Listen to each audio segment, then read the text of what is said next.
Hello everyone, welcome to the final day of LiveCTF here at DEF CON 32 in Las Vegas. Yeah, it's good to be here.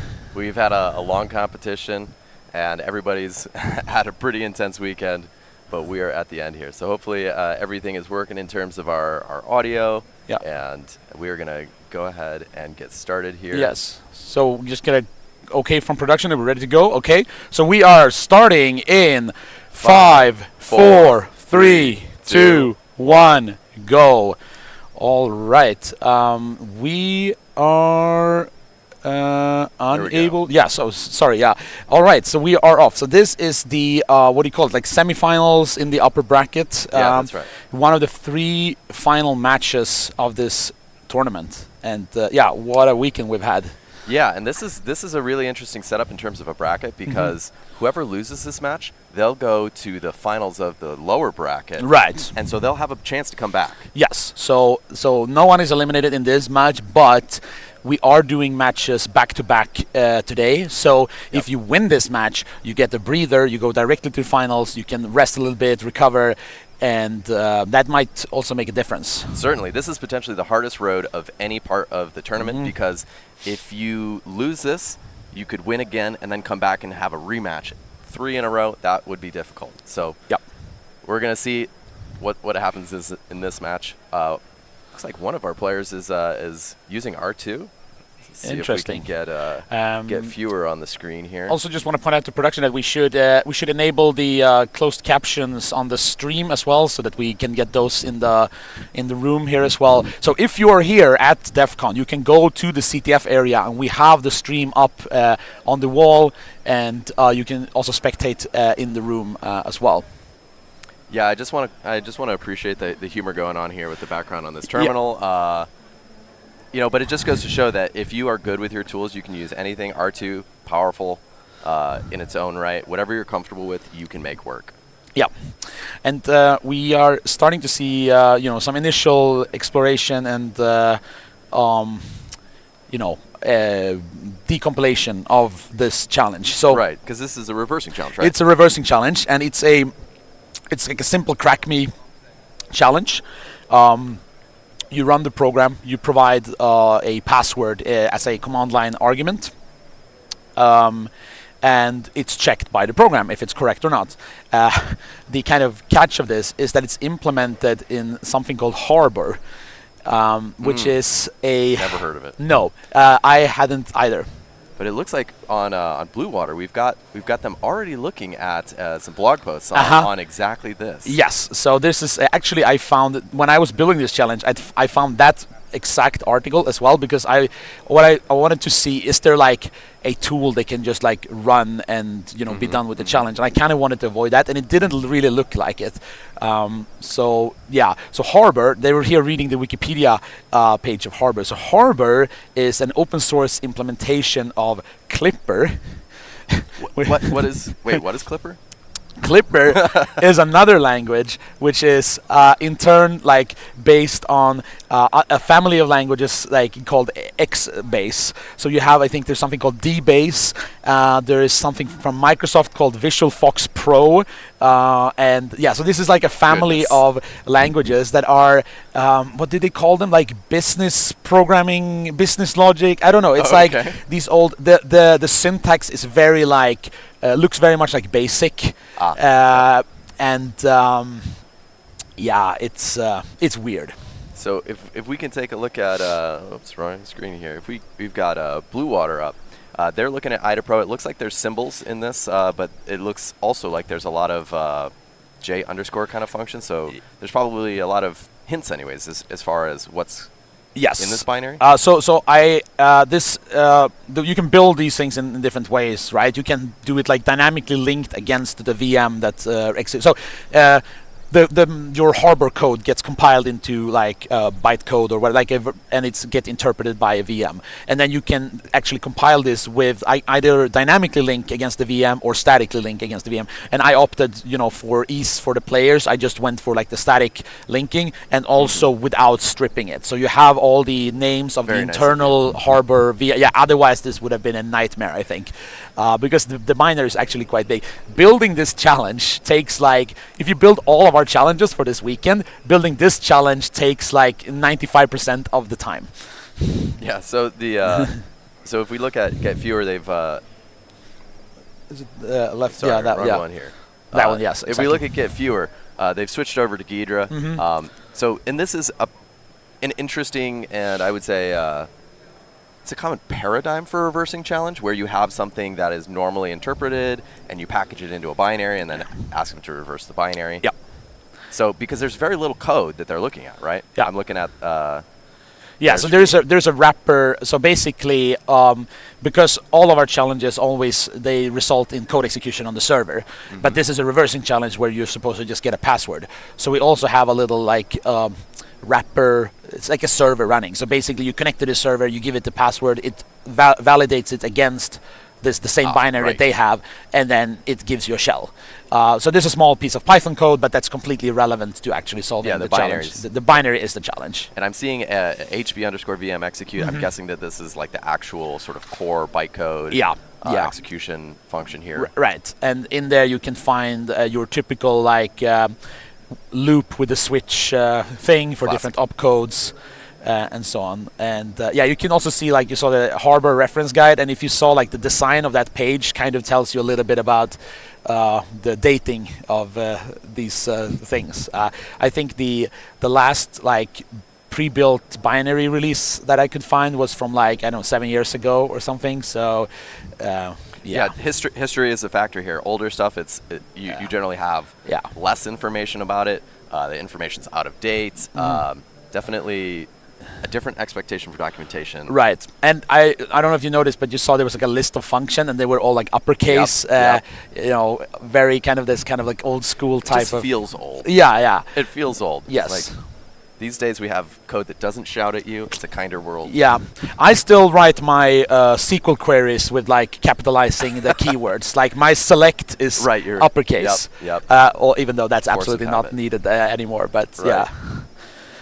So if we take a look over at BlueWater and what they're up to, they've been working on IDA. They're annotating. Yeah, but we see some debugging from them as well, and they're also looking at these. They're here checking for the VM proc. They have the VM execute, VM init. So they're kind of to navigate these different functions in this virtual machine. And something that, like, I mean, this is a massive binary, this whole program, and we don't expect them to, be able to like fully, reverse it, whatever. Right. So there's like, they need to find kind of like a shortcut. Like, how can they break this challenge without necessarily understanding every single little detail about everything? Right, and the classic approach is to use some dynamic analysis like debugging to figure out what part of the code you actually care about and then zoom in on that part. Right, yeah. And in fact, like, because I knew that it was going to be this like mess to work with this stuff, I made basically almost the simplest crack me you can think of. It basically just takes the input and it just compares the characters one by one against a target. The only little thing is that it does it like out of order, so it doesn't check like the first character first, and so on. Twist. Yeah. So if it would have done that, then I think instruction counting would have been a good solution, because you can check like, did we get past the first check and so on. But because you don't know if we're checking like the 10th character or the 5th character first, this might be annoying. Yeah, and I see they're looking for debugging help for Harbor, which is probably going down the right road, because they I don't know if I saw it, but it probably is prompting for a password, right? So yes. Well, it's like if you run the binary, because initially I had the password being on like standard input, but the problem is that like Harbor allocates some weird like terminal UI thing. Seeing our first nervous check for the hint. Yeah. So like running that when I was trying to run that on the server for the validation, it was like a real mess. So I changed the program to just take the password as a command line argument. So when you run the program, if you don't provide a command line argument, it will do the usual like usage, and it will say like the challenge name and then password, so that you know that you should put the password in the command line argument. Oh, interesting. Over on GetFewer side, I saw them looking at so they're looking at decompiler type stuff. I saw that they had some Ghidra docs pulled up on P code. Yep. They switched to Ghidra. Very interesting approach there. I haven't seen anybody use some specific P code tricks. Yeah, and they are ending up on that same article from the secure list about how to decompile Harbor virtual machines code. So I think we've seen both competitors pull up this exact GitHub repo. Yep. And so from Kaspersky, they made this. I think, if I remember the article correctly, basically they were asked about this because they encountered some malware or something that was written in this, of course. And they wanted to look into this. Which it's always fun when someone digs up some weird. I mean, I've gotten those asks before myself, where there's some program that someone asked you to look at, and it's written some ancient language. You're like, what? Were these people trying to make this hard on me? So I guess there are basically kind of two approaches here, right? We have the static approach here. If you find kind of the bytecode, you could kind of try to disassemble it and figure out what's going on, right? And then there is what we talked about, like the dynamic approach. Maybe find the right place to put some breakpoints and then figure things out, right? So is there a spot in the binary that they could identify that's basically the bytecode for the original program that you wrote in Harbor? Yes. Yeah, so I didn't really go down this route when I was kind of building and like doing the solution, but I did kind of, because I was like looking around to see what the structure of this is and so on. So there is like, I believe there is a variable, like a global variable basically where, so I think, we remember that call to like the VM init or something? I think that, or VM execute, that one like takes a reference to I think I saw a very important note here on GetFewer side is that their decompiler said this is not a PE. Yeah. Right? Because this is an ELF. Yeah. Yeah. So all right. So the I guess the Kaspersky people did it. I mean, malware probably was for Windows. Probably.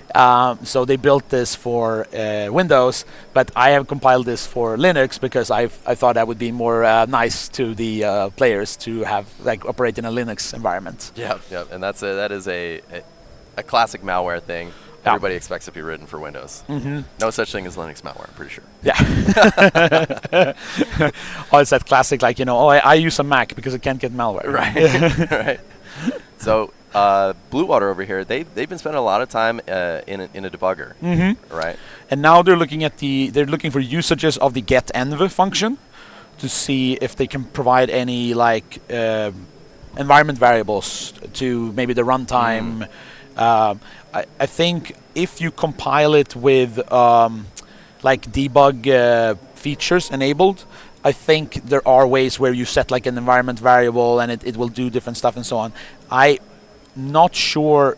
So there are references to this in the code, but I'm actually not sure that you can use this in the way the binary is compiled. Yeah, because it looks like they're looking for some specific trace functionality, which would be very helpful. Yep. Anything that can help them zero in on exactly what's being done, especially at the higher level of the Harbor code, rather than trying to step through the native assembly level. That's definitely going to speed up their analysis. If we look over on GetFewer's page here, I think we just missed it, but they had a documentation there referencing the VM. I think there was a VM execute or the VM init, and it had like the first argument was like a pointer to the P code so they should know, or they should have an idea of where. So see, they're trying to set a breakpoint, I think, at that location to then be able to extract the code. Yeah, so we're putting in the breakpoint at VM execute. And then here at this point, I guess the RDI register should be pointing to the Can't see all the registers on the screen. So this, so and you see the variable name there, P code.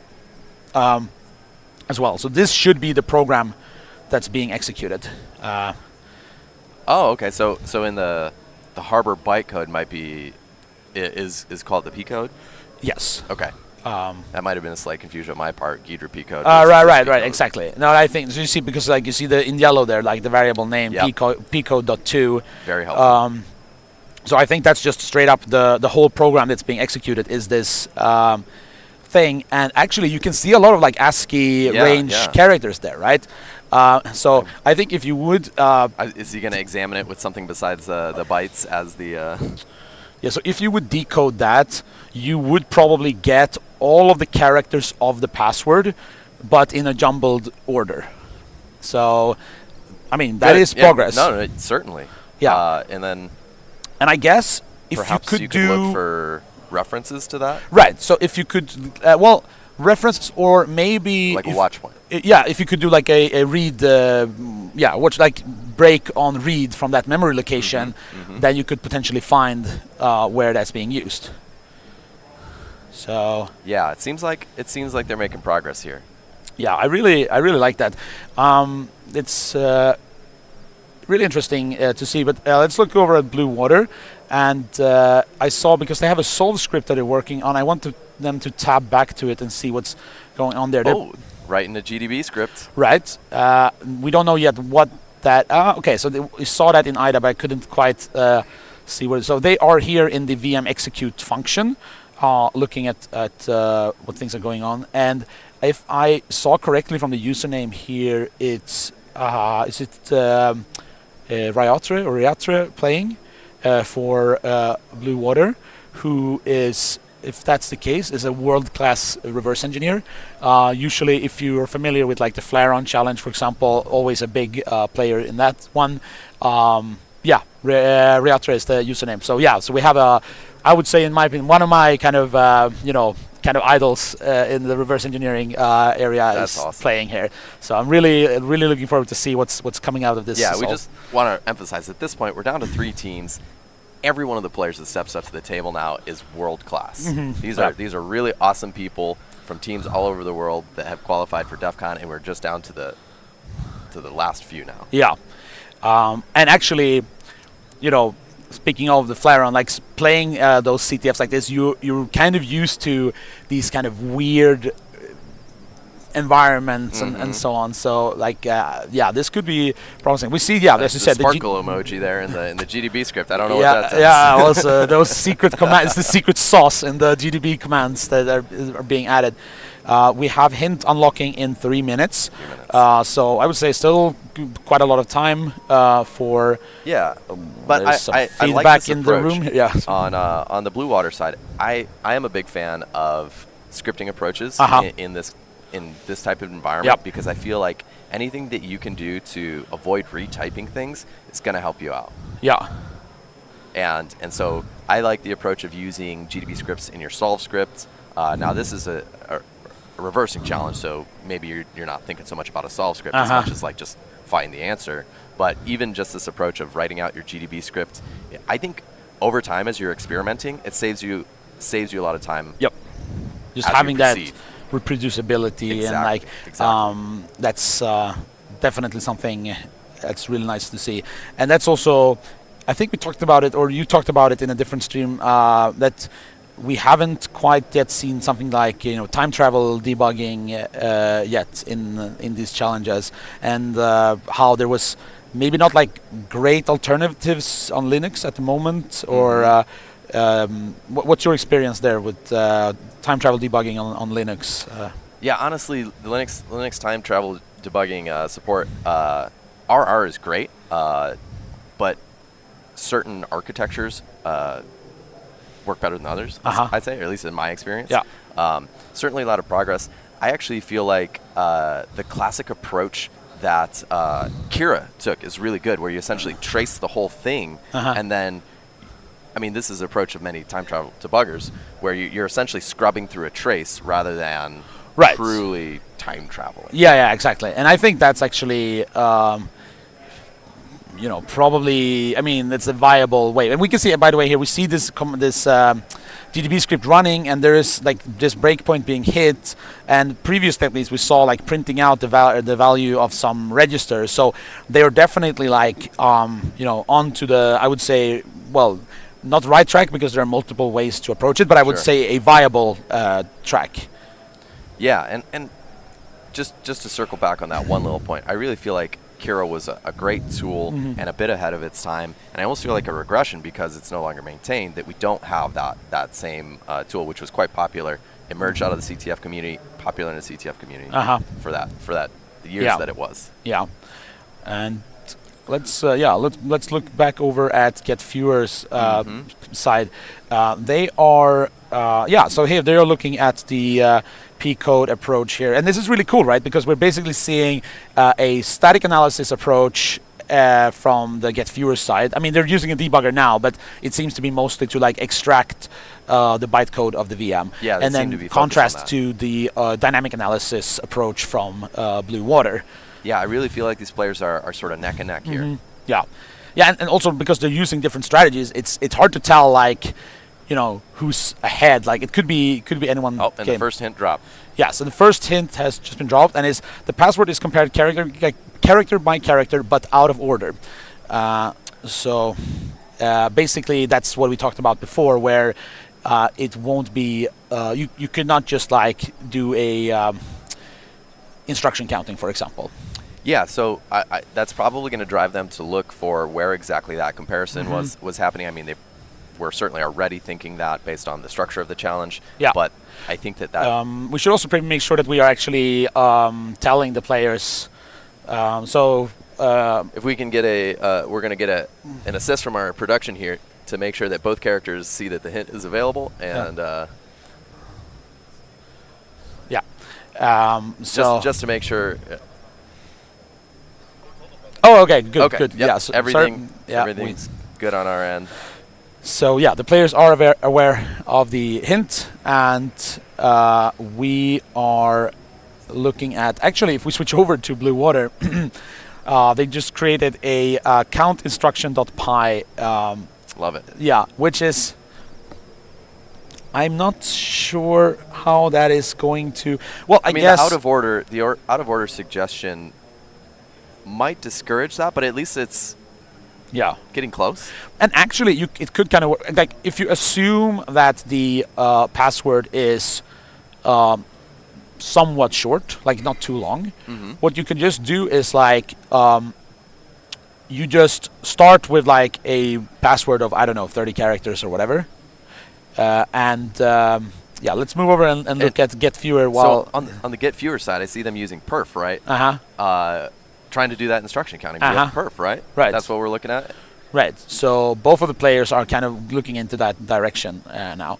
And what I was saying is like maybe you just start with like a long password of like all A's, and then you try all combinations in the first position, and then you notice that none of them led to like an increase of instruction, and then you try just changing the second position and so on until you find basically one position where you get an increase in instruction count. So you find the first. Right. So it just makes that instead of you having to try 256 possible combinations for each character, it's basically 256 times the length of the password, which still only ends up being like a couple of thousands of attempts. Yeah. And you probably can reduce. You probably don't need all 256 because you can probably assume that the password is like text and so on. Yeah. So given a shorter password or a certain distribution of characters, it's really you would have to sample across a larger size. But that general approach could work. Yeah. And we see GetFewer here working on their script to use perf to count instructions.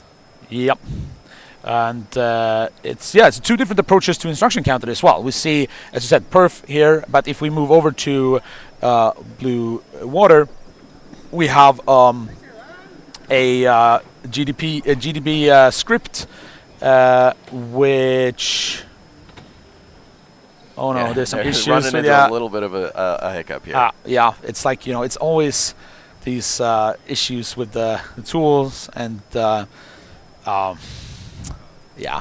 always have to do a little debugging on the fly. You're going to have tools that you're comfortable with, and hopefully you've seen like some of the same kinds of problems pop up, and you remember like, oh yeah, what did I do when this error message came up? Yep. Right, and now they're just trying to figure out why it's not. Okay. They're passing one command at a time, or GDB command at a time. Right. The EX argument. Wait, what's the R command in GDB? Run. Oh right, yes, of course. Obscure. Yeah. Yeah, it's sometimes it's still kind of in the morning here, right? So it's been a long weekend for everybody. Yeah, definitely. And here we see the Python script, the kind of wrapper script with On the GetFewer side, yeah, we see a regex popping out here. They're going to pull out the instruction counts from perf. Yep. Yeah, I'm very interested to see this approach applied here. Right, so now they're just going to do a first test run with this, let's call it this harness or something. They did not get a match on their regex, so they're just trying to see what happened there. And it's, I see, okay, so it's like a white space issue. No, that should be fine. Checking their groups.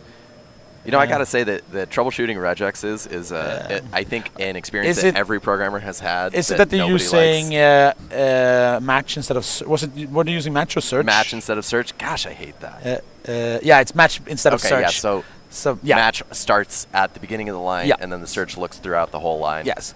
So search kind of has an implicit dot star kind. It's like at the front. Yeah. Match.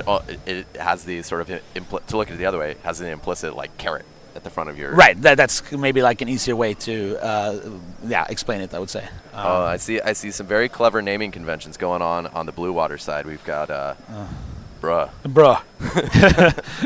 We have index and bruh. Both competitors working on the scripts at this point. That's exactly the. And we see they did get a number out from their script, and they are now trying to set this up for the counting. So it seems like their harness is kind of working in the sense calling GDB, running the instruction counting, and now they're going to set up the actual attempts in these loop. Yeah, so you've got two competing approaches right now. We've got BlueWater using a GDB script. We've got GetFewer using perf, and we can see a variation of instruction counts here coming out of that script on GetFewer side. Yep. And that's those numbers were a little bit too rangy for me. Yes. I don't know what they're. So perf is using sampling. It's a sampling. Yes. So there will be variance in it, but I would think so. But yeah, it depends on, I guess, the exact way of the sampling and exactly how the VM works and so on. How big of a difference we would see. Yeah, I haven't used perf to try to do something with this kind of precision. I see. Yeah. It's he's looking at the P code again, and I wonder if. Are they having second thoughts and maybe wanting to go back to the static analysis and decompile? Yeah, it seems like it. I'm just putting myself in their shoes here. It almost seems like they're looking for something, looking for the ASCII. We talked about this. The password, the characters are somewhere in there, right? Yeah. They might not be in the right order, but I actually haven't seen them use something to sort of pick out the ASCII characters to try to look for something like a pattern, I don't know, curly braces. Right. Yeah. Definitely something. And I mean, because we saw on screen that P code, and there was a lot of very text range ASCII values. Certainly. Yeah. So, I don't know if that's a feature of that bytecode that some of those instructions just use that, or if there's just a lot of strings in the bytecode that refer to different things. Yep. And here they're now again looking at the source code in Harbor. Decompiler.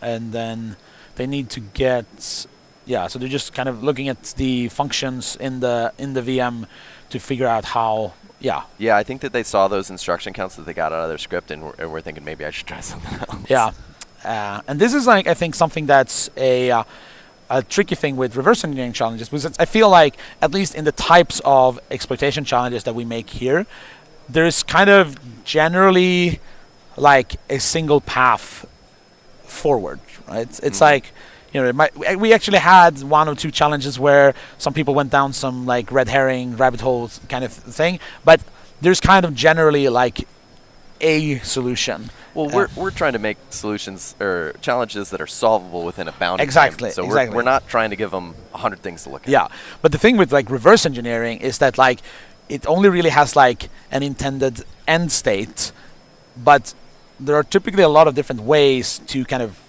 get there, because it's about like creating an understanding of the program in some sense. Right. Yeah, I think that reverse engineering, it's cool to me because there are usually different ways to gain that understanding, right? Different tools that can help you out. But it really, reverse engineering is like figuring out something else that somebody else made. Right. It's a really cool thing. I'm a big fan of it. I think it's one of the popular focus areas in hacking for a good reason. Yeah, and it's also very like, because it can be used. It can be like, you can do it in so many different contexts for so many different reasons. So like, the method and like approach will be largely dictated by like, what are you trying to actually do with this? Like, are you trying to, like in this case, just extract a single password in a single instance, or are you trying to build a tool that will like generally could pick out any password of any of these and so on, and like this will dictate the approach. Yeah, so we see that BlueWater here is making some progress on their GDB script. They're rolling through different characters. I saw they had the ASCII digits and letters being tested. Yeah, there was some LLM action going on there as well in the browser. I saw. They're flipping back and forth so quickly I didn't get a chance to read it. Yeah, I also. Oh, they're trying a lot and seeing if they can match some of them. Maybe because of the out of order comparison. Yes. They might be trying to do that sort of statistical sampling and say like, okay, at this position we've got a hint. Yes, and actually I'm just trying to remember now what the actual password is, because I think they said that it would be like an S in position 3. I don't know whether that is 1 or 0 indexed, but yeah, I'm just trying to remember what the actual password is. We are coming up on the second hint in about 3 minutes, so that's yeah, good to know. Yeah, so both players progressing with their scripts. I do want to check in on GetFewer here. Looks like they're spending a lot of time looking at this decompiler. I think that they've said, okay, the instruction counting approach that we tried didn't work. Let's go back to the decompilation, and we saw them looking at the P code. So I'm interested to see the strategy. I want to see it play out for them because I want to see what happens. Yeah, it's like I would say I have more faith in the dynamic method for this particular challenge, but it would be really cool to see like a full, well, at some kind of like some disassembly. Like you just need kind of like a simple. If you can get a simple disassembly of this P code, you will have the flag so fast, the password. So I would be really cool to see. Yeah, as CTF fans ourselves, we like to see interesting solutions, different solutions. I love it when there's an unexpected path or solution that or tool that we didn't expect to see that someone discovers. That's always an interesting thing to see, and I think one of the fun parts of playing CTF at this level is you never know what people are going to come up with, because they're so talented, they're so resourceful. You can see that GetFewer here is really digging to the depths of the internet here with Google. Yeah, you know, when you're on the last page of Google, there's a special kind of result that's there. Yeah, it's like some random forum from 10 years ago. Yeah, it's I don't know, actually. I don't even remember how I found. We've got the old forum postings from 15 years ago. Yeah. That is wild. That's part of the experience of being a CTF player. I mean, if you haven't seen 15-year-old forum posts. What are you doing? Yeah, and of course it's always the worst when you have the classic experience of like someone asking a question and then they're like another person's like, oh, never mind, I figured it out. Yes. Right? It's like you know, the classic XKCD. Yeah, what yeah. did you see? What did you see? It's oh yes, thank you, Jordan. I was just given the password here, and actually this is really exciting because if you go over to BlueWater, we see that I think I could see from their screen that, as we mentioned, they had an S in the index 3. No, now there's something off there, but their initial approach there was an S at position index 3. But it looks like and there that is an actually S. that is actually the correct thing. So at least for the first character that they leaked, something is going that right. is correct. Yes. And that is really exciting. So I think that we're going to see them zero in on an approach here. Hopefully they get something ironed out. Yeah. I think the second hint is about to come out. That will help them too. Right? Yes. Second hint is going to be released in 10 seconds. So I love the tab switching. Yeah. You so can feel the anticipation. That's really can be stressful. Now it's again 3, 2, just refreshing the page, and we have says that the reference solution uses the GDB script with a breakpoint in HP item stir comparing to get the character that's being compared. Yep, and we see both teams looking at that hint, and I'm interested to see how quickly each of them get there and make use of that hint. This is definitely one that we expect they're immediately going to use that hint. Sometimes players are kind of on a path and they want to continue down that path. They'll keep the hint in their mind. We immediately see GetFewer looking for that function. Yeah. So that is HP item stir compare right here. And they're looking at the registers to figure out what the contents are, what they need to watch. Yeah. I think that we're going to see someone get there too. And if we pull up BlueWater, similar sort of deal. They're pulling up that function in GDB. Yeah. They're still running their script in the background to see if they can get more. Yeah. So that's letters. I saw a D. I think the password does have D in it. Yes. And I think I saw a C. There's actually no D. No, D. I think the D was from their problem. They had some issue where the script was just spitting out like A, B, C, D, which is not going to work. So yeah, you see here just C at 3, D at 3. So there's something that's not quite working as intended.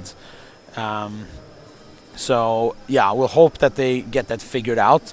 But I mean, they're already like on the right path. Yeah, and I want to. So GetFewer over here, it looked like they were zooming in on a particular function, maybe a library function in Harbor. We'll see. They're looking for this PHP item. I think this was the argument for the VM in it with the symbols. You had those two arguments for the VM execute thing, where you had like the bytecode, and then there was a second argument that was like I don't know, symbols or something. I'm not entirely sure. So it feels like they're still kind of leaning in towards that.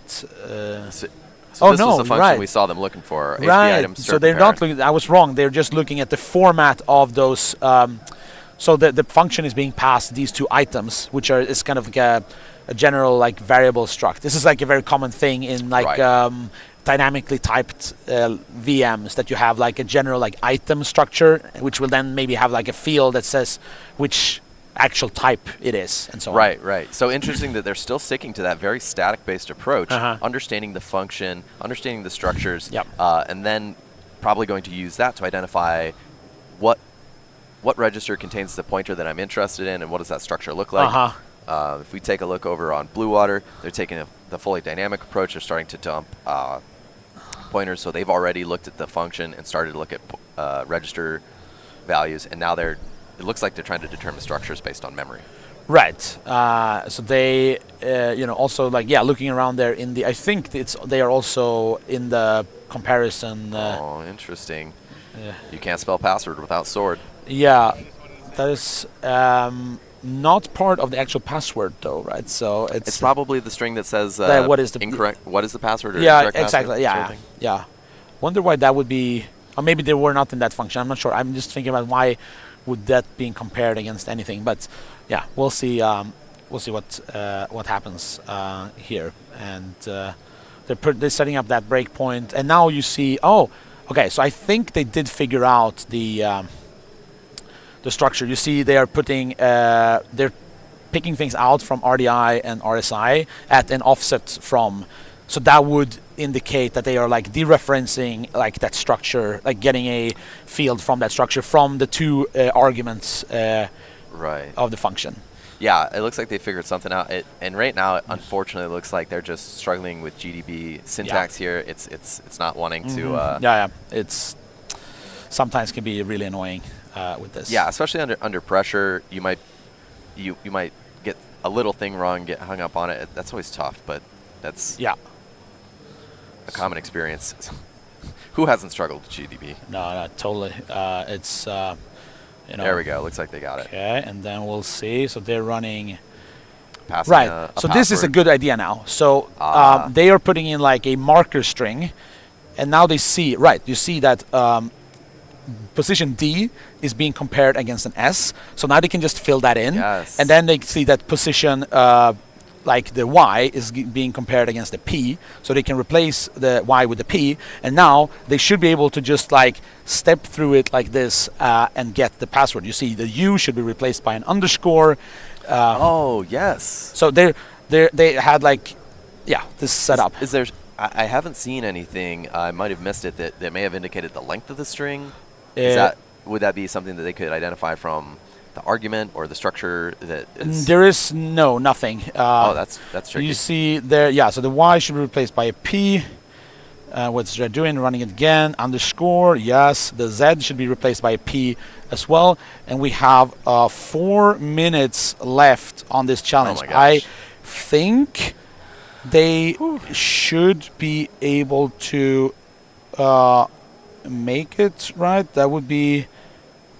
I'm hoping so. I mean, this is really sort of a nail Wait, biter watching them do this manually. No, that's wrong, Jordan. We have like 10 minutes, like 9 minutes left. There's a little bit of a debate of how much time is left, but we there's started minutes left. We started at 14 past, so we're gonna end at 04. On GetFewer, I want to. Yeah.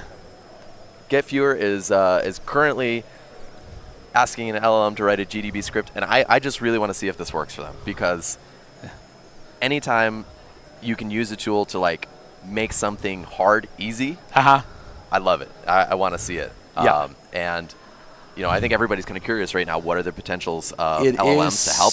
I think that this is a fantastic use of an LLM. If you can't remember how to get a certain invocation and you're using something that's well documented like GDB, this is, in my opinion, faster than reading the docs in many cases. Just tell it what you want it to do, be specific, and it can pull out the right stuff.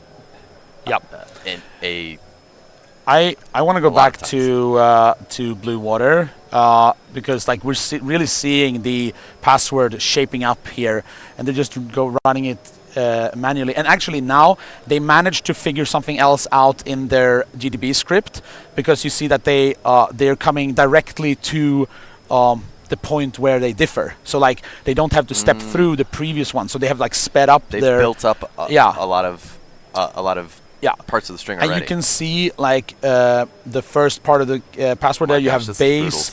It says harbor almost, and it says clipper almost as well. So there's like it's really coming there. Oh wow, they're close then. Yeah. So are they? They're gaining momentum. Yeah. They have the flow. They're replacing that. They're doing it real fast right now. Yeah, it's really cool. It's like hacking in the movies where the password comes out this is the real deal. Yeah. Then that 0 is like a 3, and then there's an X in the beginning, and now it's like. Oh. That is the correct. Well, they have some. They have some. I think that they're just going to chop off the password. They're just going to, and then that's going to be it. And we have a solve. Yeah, that is a solve. Outstanding work. That's Outstanding. really cool to see. Great job from players, and that ended up being a very similar solution to the reference solution. Yeah. So really Outstanding great work. job. We're gonna go to a break. We're gonna be back with the next match in just a moment. So please don't go anywhere, or maybe stretch your legs, come back, watch this, and yeah. Stay tuned. We'll see you soon. Bye.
let's do that, and I can do comment. I don't need to commentate the mic, so we can swap both the challenge and the commentation.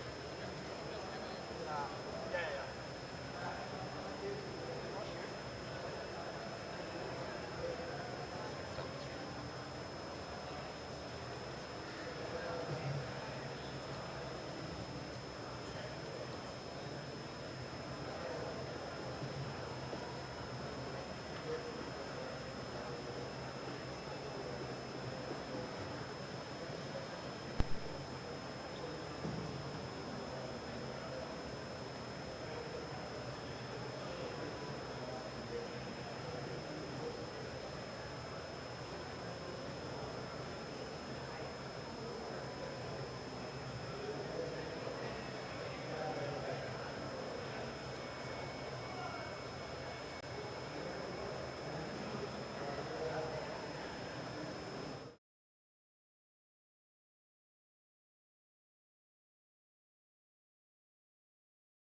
And we're back. Hello, we are here.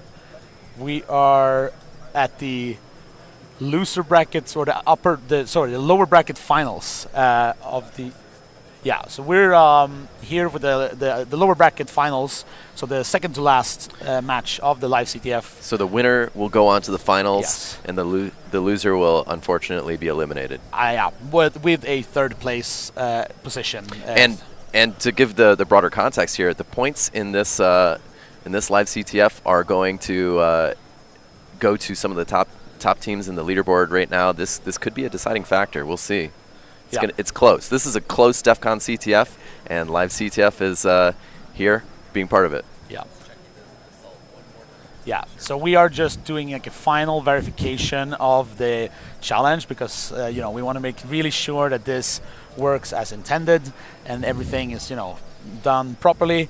So we're just like waiting a little bit to get the final confirmation from our production that we're ready to go. We're very careful because we never want it to be our fault that things went wrong and hurt the competitor's experience. Yeah, and it's like this, as we talked about, like this could very well determine the outcome of the DEF CON CTF. So we're going to make really sure that everything is, completely, correct. Buttoned up. Yep.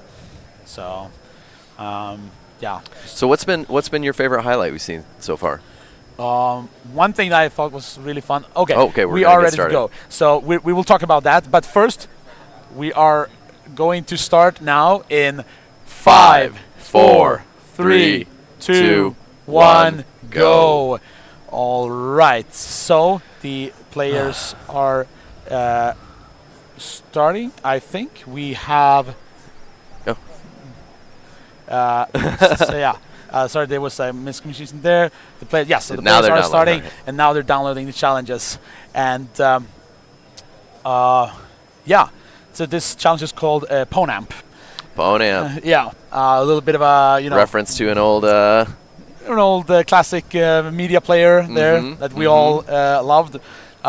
So unfortunately, this one hasn't implemented actually playing the music yet, but you can add songs and organize your collection and create playlists and sort the playlists. The important parts of a media player. Right. Well, unfortunately, it doesn't have skins though. So yeah, that would have been fun. We can start over here, on the side of GetFewer, using Ida. With the dark theme. At least we've got a dark theme, light theme going on. It's always tough when everybody's got the same exact look. Yeah, so we can easily distinguish this, right? And they are starting by they're defining some structs for this. We have a song struct, which is expected, classic. Yeah, we have a song in our and there's a library variable there, and this function is to list the song library. So now they're just kind of using that to clean up the structure, define everything, and so on. And yeah, kind of just going through. It looks like they're just going through the functionality of this program, kind of like one by one the functions. Building the context, getting a flavor for what different things are doing, what are sort of the key structures that they need to understand. Yeah.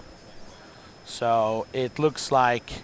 So now they looked at these functions that will get the various fields of the struct, and they found the corresponding names, so they set that up so they know that each song has an artist, a title, and a year it was released. Yeah, and we've got symbols going on, so the players have an idea of what each of these functions conceptually are doing. And this is a pwnable challenge, right? Yep. So the reversing is pretty straightforward. Yes. It should be very straightforward, I would say. Let's jump over to. No, okay. We have some small video issues here, so we're just gonna stay on the screen and keep talking. So you see that they are also defining the playlist structure here. So these are the two components that we see in this challenge. We have songs and we have playlists. So you can create playlists, you can create songs, and you can add songs to playlists. So this is in some ways this is a menu challenge. Right? It is, but the you know, we've talked about this before. I think when we were commentating, like when you typically have your menu challenge, you often think about like heap exploitation, like heap manipulation stuff going on, and there is a little bit of heap manipulation in this challenge, but I wouldn't really call it like a heap challenge, really. So that's basically it. And yeah, see some further. They're also doing kind of the same thing that they did for the playlist. Sorry, the same thing they did for the songs. They're defining the playlist structure. The playlist structure actually using this thing in this feature in C called, like, what do you call it? Like variable size structures. You can have like you have a structure with the last element of the structure being an array of no size. Yeah, or like you can yeah, exactly, and then you can, like, when you allocate, you basically implicitly create so you've got an implicit buffer at the end of unknown size. Yes. Right, and that's something you would be thinking that maybe, okay, we are had a little issue with our video issues. Yeah. Luckily, we have a ninja master production team. Yeah, we should have like a bingo board for like things that could go wrong over the weekend. But yeah, let's actually switch over to MMM then and look at what they are doing. Seems like maybe I can't switch. So should we get out of the studio mode or something maybe from the? You can spot. We've got Jinmo from MMM who. Was a big player in last okay, year's. I could switch to the full at least. All right, sorry, yes, MMM. So on MMM side, we saw the username. We've got Jinmo from MMM. Yeah. Played a great game last year. Yeah, I mean a legend, I would say, in CTF and like especially in like the poning area. Definitely. Absolute, you know, madman. Yeah, but that's one of the things that I really love here.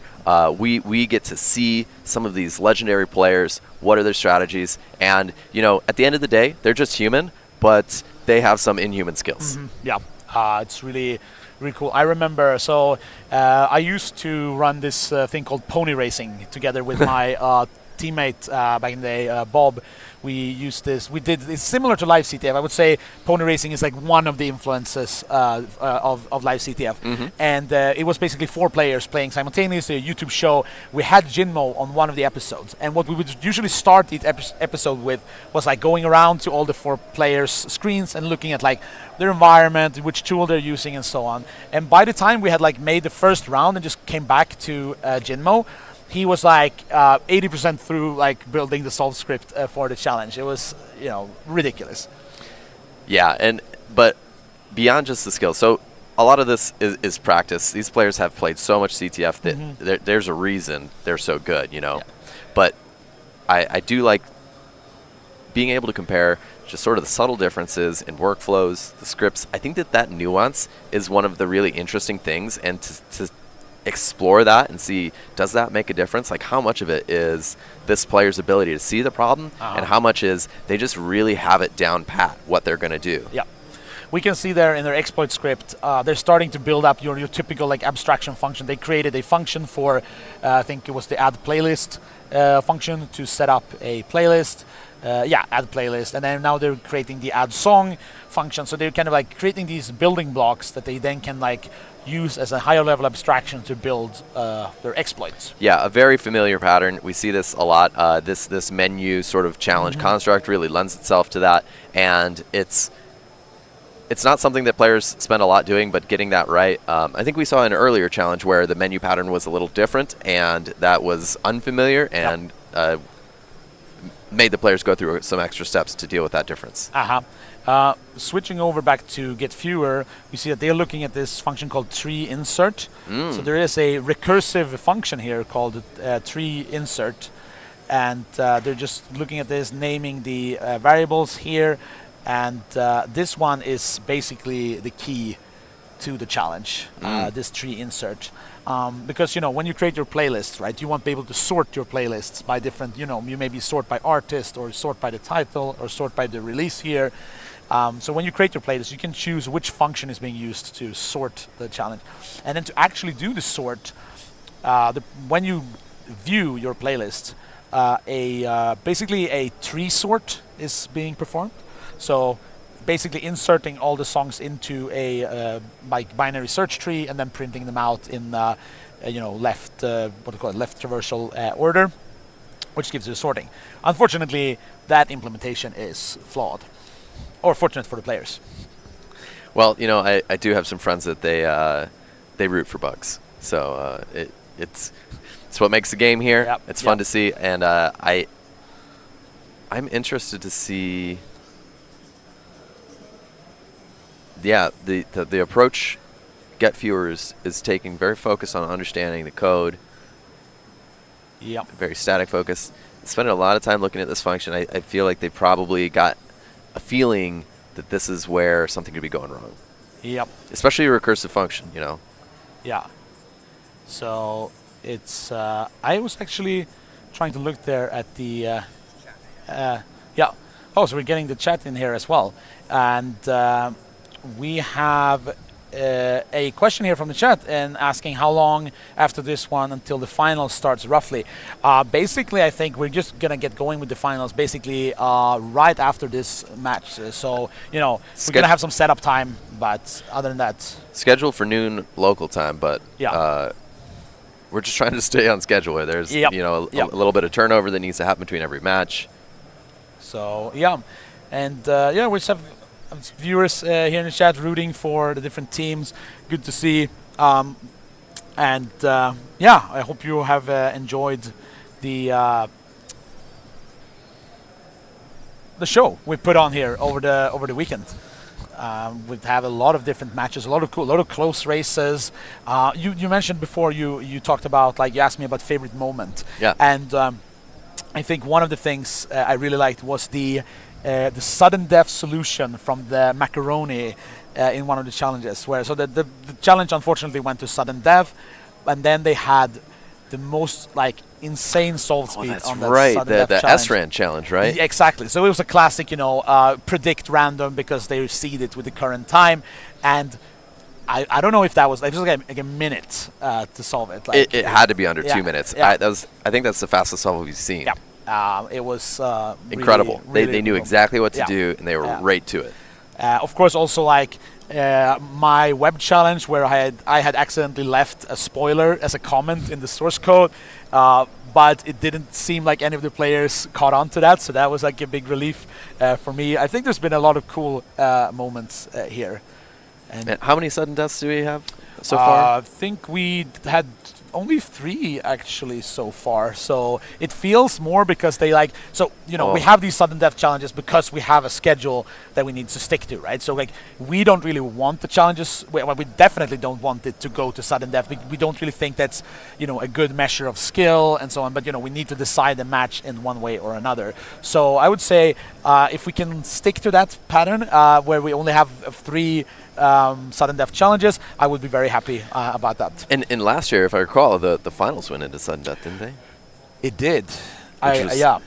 Extremely harrowing. Yeah. And an interesting thing there is last year, because MMM had such a lead in the main CTF, the live CTF score didn't really matter in the end. Of course, it was still an exciting show, exciting to see all the players, but it didn't really affect the outcome. Well, I want to share, though, that you can't really see it as much on the stream, but one of the things I loved about last year's finals was that the teams gathered, and they were watching, and they were rooting for their players. It may not have decided the game in terms of points, but everybody wanted to see that finals match and was rooting for their team. It was fantastic. Great community moment. Yeah, we've seen also throughout these years that we're doing, we've seen several moments where people from teams have sent us pictures from a lot of teams have a hotel suite here in Vegas where they're set up playing, and sending us a picture where the whole team is just standing around the TV in the hotel suite and not solving the challenges, which is what they maybe should be doing, which really says that rooting for their teammates. And it's good to take a break.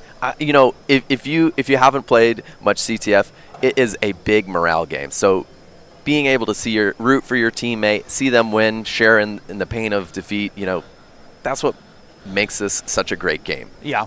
We had another question from the chat here, whether Jinmo has been playing every game for MMM or if they swap people out. Yeah, so MMM have had both Jinmo and Neo, Robert Shaw play, and maybe even one more player actually. But yeah, so they have been swapping players out, definitely. And that is something that, I mean, the teams are, well, they probably should do, because we have different categories. So this one is a exploitation pwn challenge, but we've had a lot of reverse engineering challenges throughout the weekend, and as we mentioned, even a web and a crypto challenge.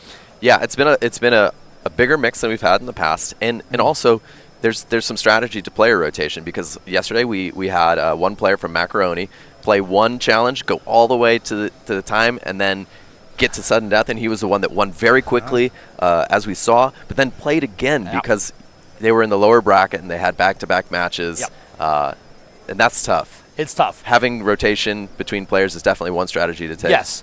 But it's also like, on the other hand, that player is kind of warmed up in the zone, right? True. So the question is like, is the exhaustion or the kind of, warm up, which one is going to weigh heavier? Yeah, this is really elite sport, right? Yeah. That we're seeing that level of performance, the strategy, the pressure. It's really cool to see. Yeah. Let's actually move over and look at GetFewer's progress here. So they're still kind of like exploring the binary here. They're looking at the song. Currently it's the delete song functionality, and now it's over to the list playlist. So they're going through the different functions here, trying to figure out like the structure of this program. They definitely were looking at the tree sort thing right before, so they have an idea of this, and now they're looking at these function pointers as well, making sure that, so that's going to be like the end goal is going to be to overwrite this function pointer in a playlist, and there is a win function that you can overwrite. Very handy. Yeah. But definitely, whenever you've got a pwn challenge, if you see a function pointer in a structure, you're thinking, all right, there's something here to pay attention to. Yeah. And we had a follow-up question in the chat as well, asking whether the teams know what type of challenge they are playing. And yes, absolutely. So before the first day, we published the kind of all the categories for the first day of challenges, and then at the end of the first day, we published the categories of all the remaining challenges throughout the weekend. So we're doing a pwn challenge here. They also asked about the finals. The finals is also going to be a pwn challenge in, let's say, traditional LiveCTF fashion. You mean it was all just pwn? Always was. Yeah. Exactly. Oh, someone is really happy here at the DEF CON floor. So yeah, good for them. We are also happy being here. I'm having a fantastic time. This is a really fun event. LiveCTF is a great head-to-head challenge match. I feel like sometimes with the broader DEF CON CTF, there's a lot of people in this room, but they're very spread out, and it's kind of hard.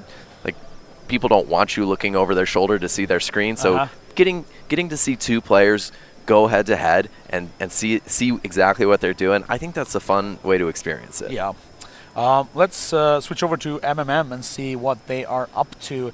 And there's been a lot of like the kind of decompilation going on here. I would say both players. I feel like it's been a more kind of there've been more time spent in IDA, or in this case IDA, than a lot of the other challenges. Well, yeah. So two things that I've noticed. One is that there's just more functions than the size of this in terms of the number of functions, the relationships of the functions. Yes. So building up that understanding is part of this. I've seen a little bit of Sol script action where they're, as we said, building functions to call each of these different menu functions. But this is, to me, this is what you do when you're not exactly sure where the bug is. Yep. We've seen some pretty nice. They have the structure defined there with like the name and artist, and they just. I did see MMM looking at the print tree function. So I think that there's not that much code here, but. It's definitely okay. So they're looking at references to free, maybe trying to find some invalid. And as like to the best of my knowledge, there is no like incorrect use of the free. And this is what I mean by what I said before, like that this is not really a heap challenge. There is no like double free. There is no use after free. no like crafting fake structures and freeing them, and none of that stuff. There is a little bit of like heap grooming, that you want to place one object next to another object to do an overflow on the heap. That's basically what we're going to end up with. Okay. So yeah. You know, it's interesting because if you look at one of the things I've been interested to see, you know, personally, is some of the automated exploitation approaches, and some of the papers that have been published in the last few years have been very focused on heap exploitation, because it is, you know, a trickier thing. It's something that you usually need a person to do. I haven't seen any of those tools here. I think that most CTF players kind of expect that that level of tooling won't be sufficient to win in a CTF, like a modern CTF environment. But I am also kind of interested. I haven't seen many sort of automated approaches for identifying like potential candidates. Like here's like show me where all the Alex and Freeze are, or if there's unpaired things, or you know, just something to point out candidates to look at. Yeah, I mean, we saw like let's say. In that spirit, we saw this script that I think it was the Macaroni player who was using. That was like, you know, it was printing out like noticing like, oh, this program imports a system or something. It's just like, it's not telling you that, you know, there's a vulnerability. It's just saying like, these are things that, you know, you might want to take a closer look at. Which I think is a great approach. You know, that augmented sort of check-sec mindset, really good. And I wonder, you know, with all of the automation that we're seeing in the field, I wonder if we're going to start to see that appear in CTF tooling. Yep. And I think it's interesting the way the decompilation shows the arithmetic there is very confusing. You see, it's like looks like 2 times A2 plus 1 in both cases.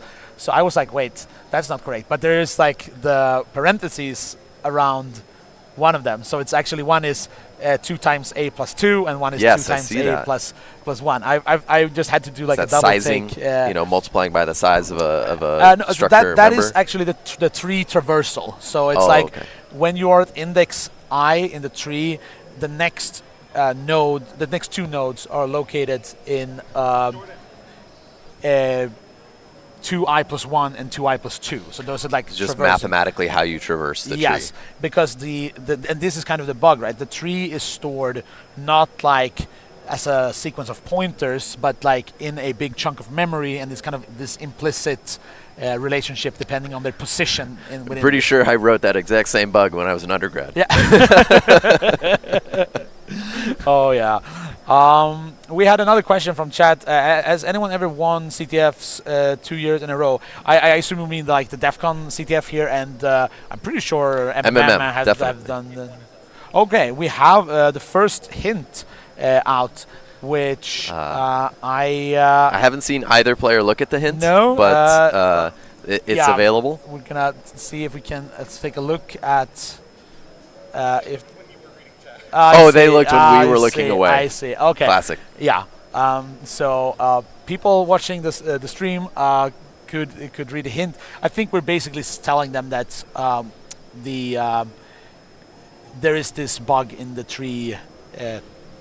The tree-related handling is where the bug is, yes. Right. We can actually, if we go to GetFewer's screen here, so basically what happens is that, as I said, like you have this inserting into the tree, and there's a fixed memory range, which is not enough. Like, this is not the way you do it with this type of tree. Yeah, a playlist can cause an unbalanced sorting tree, which leads to an out-of-bounds write. This can then be used to overwrite a pointer. And both players immediately looking at tree insert right now. Definitely, I think that we're at the point where it doesn't look like either of them seems convinced they found the bug, but they're definitely looking in the right spot. Yeah. So basically, the space is not enough. If you do this like unbalanced tree, this like factor of 2 will quickly take you out of that memory range, because it's like exponentially indexing out of this. Yeah. So I don't.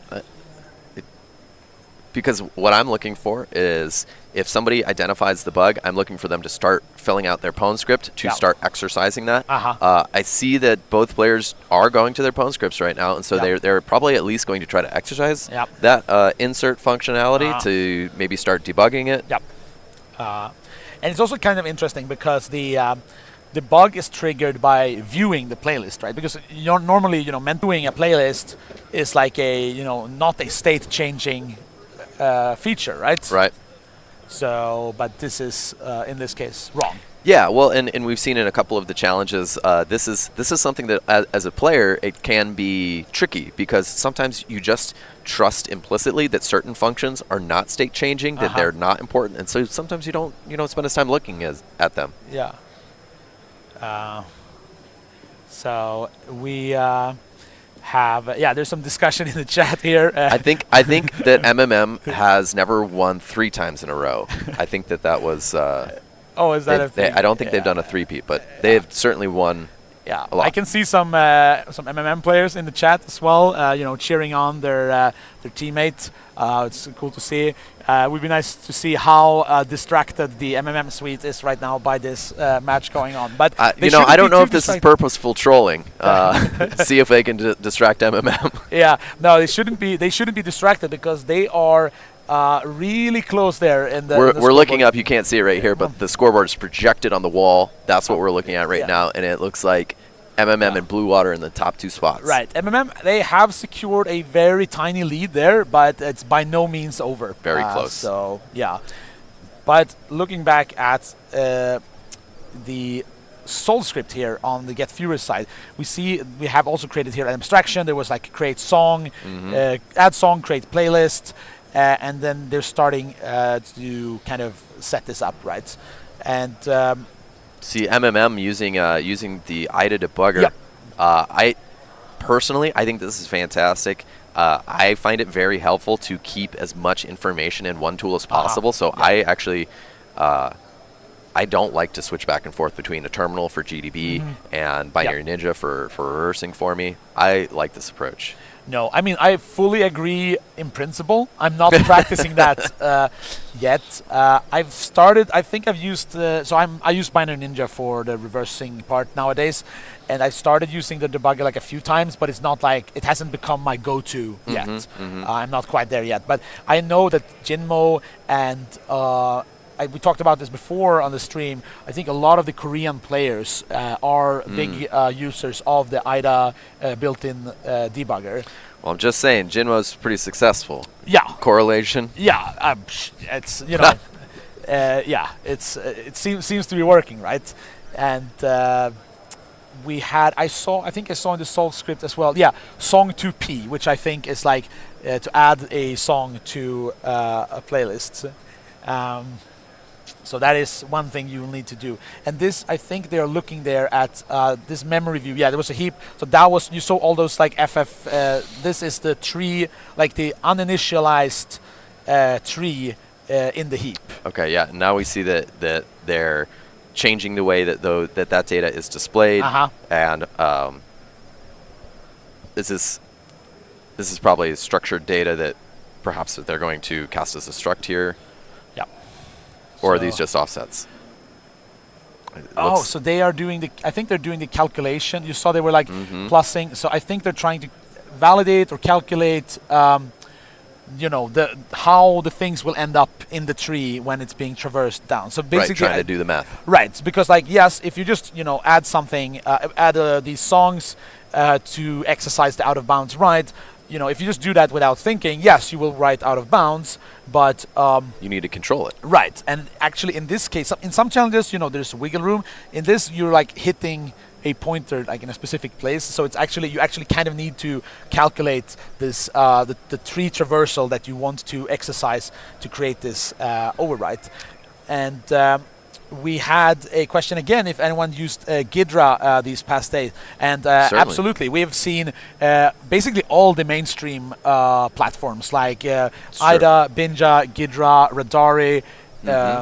Yeah. So. Yep. In fact, in the last challenge, we had one player using both Radari and Ghidra.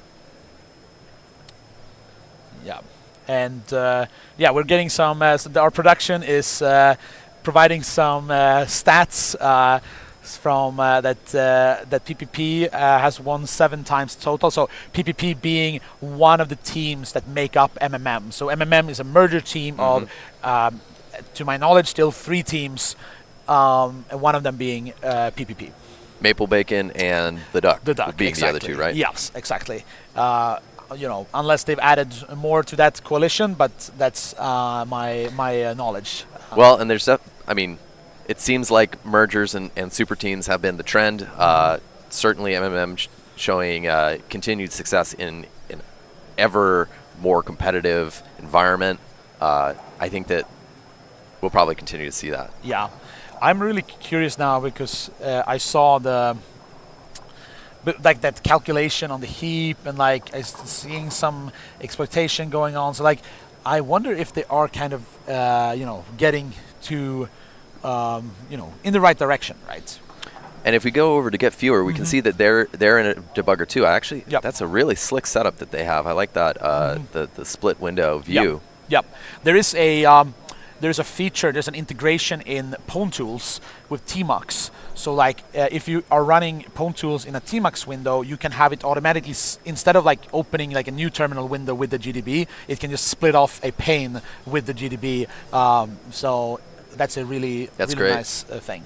Yeah, and we can see that they're profiling the allocations via malloc, and they were looking at some of the heap state. They're definitely on the right track. Yep. I think that I haven't seen the sort of mathematics to try to tease out those details of the treat calculations that we saw from MMM, but they're on the right track. Right, but it could also indicate that they are looking to the other component what you said, like the very slight heap grooming that you need to do. Because basically what happens is that this tree sorting temporary structure for the sorting that's allocated is it's a fixed multiple. The size is a fixed multiple of the size of the playlist. So basically what you need to do is like first you create the small playlist, which is going to contain your kind of exploitation. Then you can create two large playlists, which are then this factor larger, so that you can then free the first of the large playlists, so that when you then display the small playlist, that temporary sorting structure ends up right before the second large playlist. And then you overwrite from the sorting structure into the second large playlist, overwrite the sorting pointer, and then you display that playlist, which will trigger the win function. Just that easy? Yeah. No big deal, right? Yeah. I feel like I could use a picture. Where can we get like the like John Madden style drawing on the screens? This is actually one of the things I've been thinking about, like how we could like improve our production. Is like have ability to kind of show things, like show source code, draw on the screen and stuff and so on. But maybe in the future when we have like a massive budget and crew, we're gonna add those bells and whistle to this. I'm looking forward to those days. In the meantime, it's really just a feat to be able to put on this game, and really this is hopefully from the outside it's like a duck on water. Everything looks calm on the outside, but paddling furiously underneath. Oh yeah, I hope people have been enjoying the matches that we have been putting on over the weekend. I hope this gives you a little bit more of an insight into what's going on when doing these types of exploitation challenges. Because you talked about this a lot, right? It's like you kind of someone explains to you like binary exploitation. It's about like memory corruption. You find a bug and so on. But it's like you can kind of understand that in a way, but like, what did this actually look like? And I think that's for me it's an inspiration, right? To see these teams and these players that are at the top of the game and being able to sort of walk through what they did on a playback. I know I learned something just from watching, and I think that actually that's a paradigm that I don't think it's appreciated enough in the security community. So every time you work with somebody new or see somebody doing a similar workflow, you learn something from them. Yeah, it's true, and it's like depending on where you are in your learning, you might have completely different things that you take away from this. Like it might be just a small they used that little feature in like Pwn debug or something that's like I should use that, or okay, this is how they structure their exploit script, or they are very careful with like naming their variables in the decompilation. I should remember to be more careful about that. And so there's a lot of different kind of takeaways for different people. Exactly. You got the broad strokes all the way down to the very detailed things. I know that I've certainly seen some tool usage where I've thought, oh, I've never used that tool before. You know, maybe I'm going to give that a try the next time I'm solving a similar challenge. Yeah, I saw a really beautiful, I think it was was it the Pwn heap visualization thing that was pretty cool the other day? Yeah. I mean, I'm more of a Jeff user, but definitely that was definitely cool to see from the Pwn so. Yeah, I want to take a look over on the GetFewer side here because it looks like they've got their exploit script in the upper left-hand corner. They're debugging in the lower left, and, or excuse me, managing the input-output in the lower left, and then they're debugging on the right. Yeah. I think that using your solve script like that to augment your debugging and sort of get you to the point where you drive you exactly to where you want to debug. Yeah, especially in this kind of like speed situation. Like you want to cut down on all little like manual steps. You know, do the scripting, make it repeatable, and so on. Really important aspect of this when you're trying to like optimize the time. Yeah, I know that last year I saw a Norse code player who had a very similar setup, and they just could iterate really fast through their solve script, and I was impressed. And I think it's cool to see other players doing that too. I think that best practices do tend to propagate throughout the community. Yeah. So this is cool. We saw a little bit of this. So this Ponamp release actually comes pre-populated with a small music library.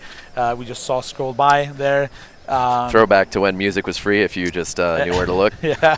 Yeah. So I've been recently watching the Has Been Hotel, a wonderful like adult cartoon musical thing, and I really loved it. So I just put like the soundtrack of that as the pre-populated music in this challenge. Just a little fun, because I thought it would be. Because it can be like tedious when you do that initial exploration to exercise the functionality. So I just added a couple of songs that you had there, so you could like more easily, quickly see what the thing is doing. So at this point, I'm not sure. So I see a lot of looking at the heap and okay. So hint 2 just dropped. Number 2. So it just says that the library index of song is what's written in the tree, so you might need to create a large number of songs. Maybe make the song titles prefixes of each other. We used as our last 2 titles. So this is... that's one way of approaching it. And so the idea is that these patterns would then make it easy to see in memory what's going on? Yeah. That's well, basically the idea is that it was a way so you see that these are strings of like X and Z, and basically those, when you do the string, they string compared against each other, so they represent like a let's say left traversal and a right traversal down the tree. So like you see it's like starting with like, what is it, 7 X's I think, which would be like go down the left branch 7 times, and then there's a Z which would represent going down the right branch of the tree once, and so on. Of course, this you can set this up in a lot of different ways how you want to do this, but this is the way I wrote the reference exploit of this. Yeah, I saw both players taking a long look at that hint. This is a complex sort of what they're trying to exercise here. This is not a straightforward thing. This is a challenge to understand exactly what you need to do. Right, and I think we actually had like a lot of discussions around this challenge, because it's definitely one of the more difficult challenges we have in the batch for this tournament. So you know, we really wanted to make the hints really kind of very verbose and explicit to ensure that, you know, or at least to minimize the risks of going to sudden death. Yeah, it's always tough. We don't want to see a match go into sudden death, but we do want to present new, interesting, and challenges that have just the right amount of difficulty. Right, and like, you know, as we are on the 3rd year of doing this, right? And then I guess there are only so many ways you can do a simple stack smash. So, you know, we're trying to kind of create different ideas and so on, but it's always a challenge to find that balance, because you want the challenge that's like takes more than 5 minutes to solve, but is solvable within the 50 minutes that we have allocated. Yeah, and you can't discount the fatigue. At this point, we're on Sunday, day 3 of the DEF CON CTF. Some of these competitors have played a lot of live CTF too. It weighs on you. It's hard to keep going with the same intensity. Yep. And we have over on the GetFewer side, they are actually, we can see here that they are creating a lot of songs. They have a loop where they are creating a large number of songs here, which is part of the solution, right? Because as the hint mentioned, it's the index, like the index within the library. That is the value that's actually written in this tree. So if you want to write like the value 1,000, you need 1,000 songs in your library. Yeah. So this is actually a little bit of a tedious part of the exploitation. I think my solution uses just under 2,000 songs in the library, and so you're writing. So the primitive then is a 16-byte, right? Or excuse me, 16-bit, right? 16-bit, exactly. Okay. It's actually, there's a slight little annoyance to it as well, because the way the tree is encoded, it's basically 14 bits being the index of the song, and then the 2 least significant bits are basically telling if there is a child node in the left and right direction. That's tricky. Yeah. So you need to like do some mathing around there and shifting. But it's, I think once you get to the point where your value overwrites the target destination, like the tricky part here is not really controlling the value. The tricky part is controlling the where. Once you have the where nailed down, making it the value you want, relatively easy. Sure, then it's just sort of experimentation, even if you didn't fully understand things right away. Yeah. But if anybody can figure it out, it's these players. Yes, and we have now 10 minutes left on this challenge, and it's tough. It's a really challenging challenge, and I really hope we see a solution. But this could very well be one of the challenges going to a sudden death. We see some debugging here from GetFewer. We see this recursive tree insert call, and heck of a backtrace. Yes, I'm curious what was the break, like the reason for the break, if it was like a manual thing stepping, or if they are like if they found something interesting like an overwrite, or if they were just kind of like stepping down away like a couple of steps to see where the things end up. Yeah, I looking at both players' screens here, and I get the feeling that they're still trying to work out exactly what the next step in they're trying to do here. MMM spending a lot of time in IDA. They've got their integrated debugger. They're looking at this memory here that these are the offsets, right? And right, you can see here. So here they're looking at like the heap, and you see that they have a pointer there to that sorter function. So that is what we want to overwrite later when we. So they need to make sure that these structures in memory are correctly located relative to each other to be able to do that. So it seems like they're. So are these by default just going to be right next to each other, or is this a demonstration that they've already figured out some of the heap grooming they need to do? The thing is, like, because there was like a jump there, I didn't actually see if they were actually adjacent. But they were definitely kind of considering the fact that this pointer is on the heap. So, like, I think they understand that this is, well, I mean, it's also mentioned in the hint, right, that this is the pointer that we want to override. So they need to figure out, like, how we can set up the heap to make this a possibility.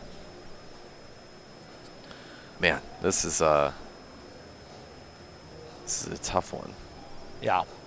And it's going to be, and I don't see which function we are in quite yet, but you can see that they are creating, they are looping there, so there's adding songs to a playlist, and so actually you see they have created a large number of songs. Add song, you see like 7 AC minus a bit, and then they do add those, so it looked they were adding those songs to the playlist, so they're like definitely on the right track. Yeah, and that's a non-trivial pwn script there. That that level of math, I mean, it's definitely have a handle on managing some of this math. But as you said, having that precise control and understanding exactly how to line things up on the heap, I think is a challenge here. And now we are at about roughly 7 minutes remaining of this challenge. Both hints are out. Yeah, and I believe a solve is possible, but not by no means guaranteed at this point. Yeah, I don't see sort of the frenzy that I expect to see when somebody is feeling the momentum and feeling like they're getting closer. Yeah. I see that sort of methodical, okay, I'm understanding things. Maybe I'm making progress, but I'm trying different things. I see a lot of mathing going on. Yep. And But trying to definitely, understand like, I'm just looking at the structure of this exploit script, and it's so on MMM screen here. and it looks very, very similar to the structure of my reference exploit. So they're like this thing of creating a large number of songs, we're adding them to the playlist. They are doing I'm not sure exactly where they set up the kind of the actual contents of all of those songs to get like the correct traversal. Or because they're based on the second hint, there's managing the comparisons is part of it, right? Right, exactly, because you can't like fill up the full, like you can't fill up everything in the tree. So, but I guess you could do it like less precise and like do a little bit of a shotgun approach, but you can't do like a full tree, as far as I know. I did like a very precise, so that I only overwrite exactly what I need, but no more. But we'll see what's. We see that, it's being a lot of stuff being sent. I think this is like maybe like a little bit annoying part of this challenge is that you have to create these large number of songs, which makes the debugging maybe a little bit annoying. Are they? Why? This is socat.c. Okay, I have no idea. Not entirely sure what that was. What that was. That was some advanced stuff. And in the meantime, we can go over back to GetFewer's screen and see how they are approaching this. Here they are kind of doing a side-by-side comparison between the assembly and the compilation there. They picked out an address. Oh, it was to set the breakpoint. That was what they were looking for. They were looking for the right address for that breakpoint. Yeah, and I just want to point out this is that flipping back and forth between tools. We see that in almost every competitor, and it's interesting because it's actually one of the things that humans in general, like, we're not great at flipping back and forth between things. Our brains aren't great at, like, remember that thing over there, compare it to this thing over here. You basically can look at two things and compare them like that, but otherwise it's very difficult. So that's one of the reasons that I like to have as much information in one screen as possible. Yeah, and with the only 4 minutes remaining, it might be looking like we are going to a sudden death on this challenge. So it's not quite yet, but we're gonna have to make sure that we can prepare that and have that ready for that eventuality. But the players still have about 3 minutes to get this solved. Yeah, and we're always rooting for that last minute solve. Me personally, I love a last minute save. Yeah. We had a comment from Zach in the chat, like, once we get that big budget, we should have a screen freeze feature. Yeah, that would be really cool to, like, pause the video feed on like a player screen so we can talk about what we're seeing, and then keep going. Yeah. I would love to have an instant replay team in the back, just going like, here we go. This was the moment. Draw on the screen. I would abuse that way a lot. Yeah, but luckily we've got this that feature built in into our cast here with YouTube. You just use that rewind functionality and do your own instant right. replay. So for the for the viewers, if if there was something interesting you saw, you can absolutely just pause the stream. You can even rewind, check that thing, and then come back to the the live view. And these videos will be up, so you can come back to this in the future and really break down your favorite player strategy. Yeah, if you suddenly have like a very urgent errand that you have to make right now, it is okay. You are allowed to watch the recording, but we are here live, and we do appreciate everybody that's watching live. Yeah.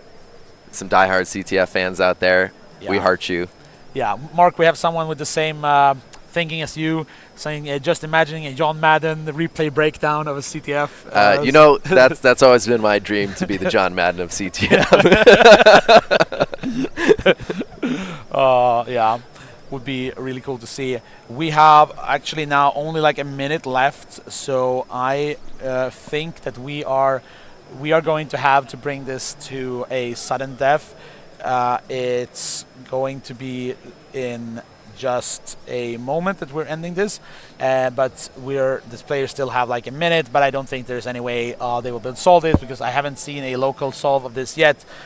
So the game will be ending in just a moment. We will be going to a sudden death, which will be a very easy pwn challenge that we are replacing this challenge with. So I really feel it for the competitors. I can tell just the cursor movements start to slow. Yeah. They know that I gotta keep going, but they know it's gonna go into sudden death, and it's just a matter of time. This is tough. It is unfortunate. We have now, I think, less than a minute left on the clock, and it's we're gonna have to in a moment inform the players that the time is up. And then we're gonna have so we have about 15 seconds left. I think that like my reference solution takes longer than that to run, so it's tough, right? And I haven't seen a shell even locally, right? So and we got the countdown, and the players know. Yeah, so we are done with this one. Letting the players know we're going into sudden death right now. Gosh.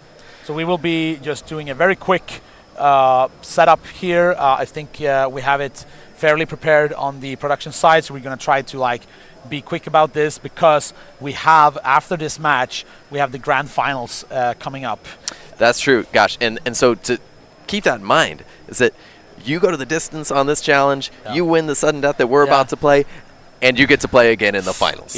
I hope the players had like a good breakfast and loaded up on the carbs, get some hydration, because this is or maybe some relief from a teammate. Maybe these teams could be preparing right now, getting ready and saying like, okay, if we win, this person is gonna sub in and go for the finals. What do you think? That is absolutely a possibility. I think, as far as I understand MMM, Jinmo is their top player in this type of thing. So for the finals, I think they want to trust in Jinmo. So if there would have been a swap, I would have expected that to be like someone else playing this match and then Jinmo for the finals. But of course, there's no value in saving your best player for the finals if you don't get to the finals. So very true, and definitely want to recognize GetFewer. Both players here are outstanding. If you win or lose at this level, you're at the top of the game. Yeah. So this is basically the loser of this is going to secure third place in the LiveCTF. The winner is going to the grand final, and that will be the fight between first and second place. And the actual so we can do a little bit scoreboard update. MMM is actually pulling ahead with this is an absolutely crazy development for the past just today. So when we stopped the game, paused the scoring yesterday afternoon, we had basically a very small difference between the top two players. But now MMM is pulling ahead with about a 400 points lead, which is roughly a 10% lead.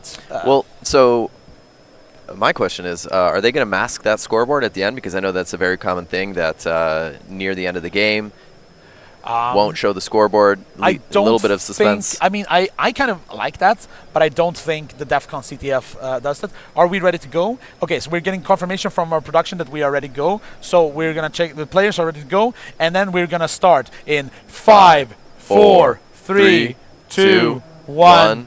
Go. All right, we have sudden death of the lower bracket finals of LiveCTF here at DEF CON 32.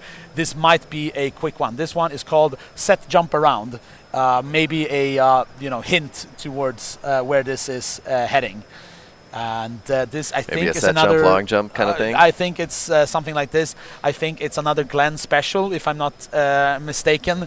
So it's sudden Shout out death, to Glenn. Set jump around. So they're setting a set jump buffer. What do you want input, and then set jump up, and get down. That's Jump around. Yeah, we're Jump keeping around. with the music, the theme of this match, right? So we went from our musical thing to Pony a up. more classic hip hop thing here. And so I'm looking at both players now right into their opponent's scripts. Yeah. This is a nerve-wracking. Someone's asking where we can see the live scoreboard for the DEF CON CTF. I don't think a great there question. is an online version of it, unfortunately.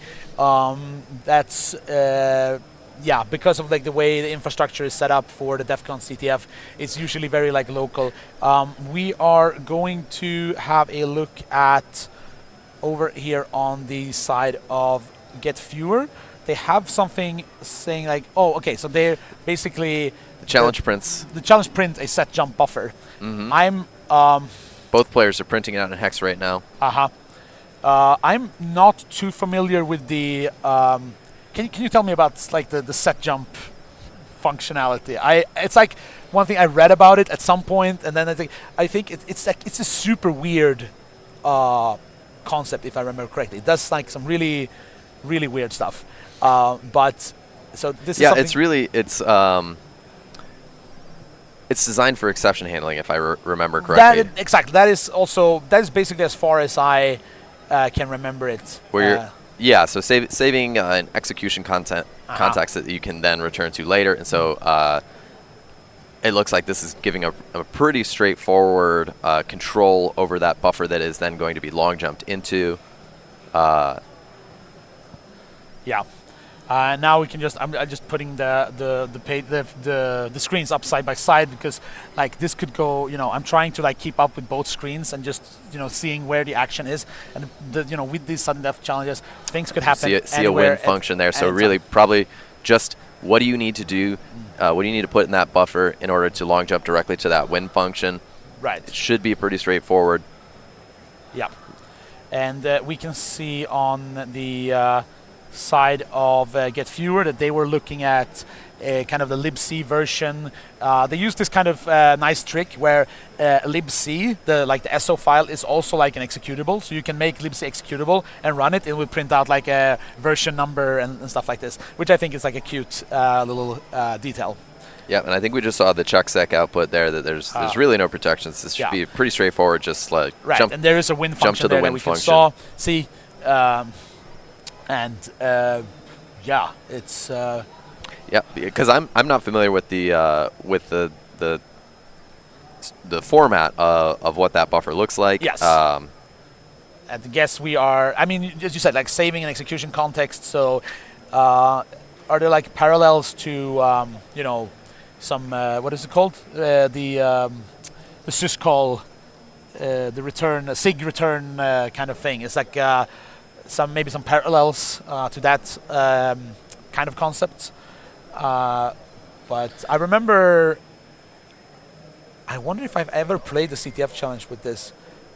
So there's some actually post in the chat here that mentioned it. So one of the MMM players have actually made a kind of public mirror of the scoreboard, and they posted a link to that. So feel free to check that out.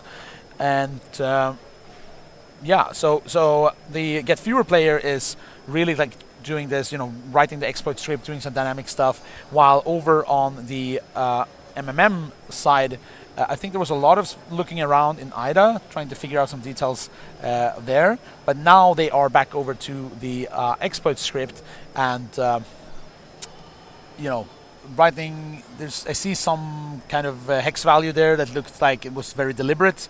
And now they're looking in the debugger. They're looking at the structure that we have in. I think that was the set jump buffer, right? Maybe. Or this is a stack. So okay. Feels like I've seen the acceleration of their movement here, though. I think that they feel that they're close. Yeah, you can almost feel the stress, in the air through the screen. It's funny. You really can get a sense just by watching a player and how quickly they're moving. Yeah. The feeling of momentum. Yeah, I remember some players that they have suggested to us that we should put like a heart rate monitor on the players and have it displayed on screen. That'd be an interesting one. I think that. We're really just capturing their screens. We don't have a lot of introspection into to be able to do that stuff. But it would be interesting to see some of that movements, like perhaps like what's the average velocity of their pointer, what's their words per minute sort of rate. So I play Age of Empires 2 like competitively a bit, and there one of the stats you have is like your actions per minute graph at the end of the game, where you can see like over time how much you were doing, and would be cool to see something like this here, right? Yeah, I think that both players are.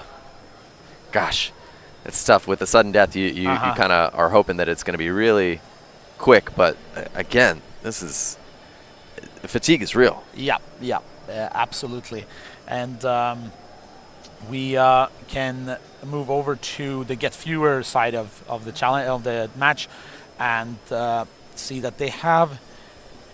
I'm trying to look at like what they're doing in their exploit script. I haven't seen like, any specific constants or. So they're dumping out the data in a particular format. Yes. Looks like pointers. Right. So they're kind of just structuring it up, and so we see that same data being like formatted into this structure, and now they are sending a ton of stuff, and. I see MMM switching over to their remote. And that's solve. That was the solve. Wow, and that was a really quick jump there. As we mentioned, felt the momentum, and they were really just able to carry it home. Yeah. Wow. What a match. What a match. We are going to get ready for the grand finals. So I think we're going to close it out really quick here. We're going to do the setup, and we're going to come back in just a moment. So stay tuned. We have the grand finals of the LiveCTF of the DEF CON 32 CTF coming up in just a moment. Very soon. Thanks for watching. Stay tuned.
Hello, and we are back. Hopefully you guys, are you ready? Oh my gosh. The grand finals, MMM making it all the way from, I think, first round, they dropped into lower bracket. And then with an unintended solution on my challenge. On your challenge. And they're back here at the end. And they're back at the end against BlueWater. All right, so we're going to go ahead and count them in here.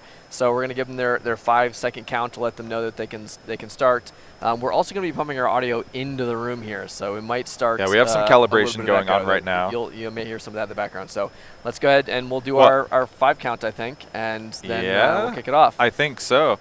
5, 4, 3, 2, 1, go! All right. Okay, and we're off.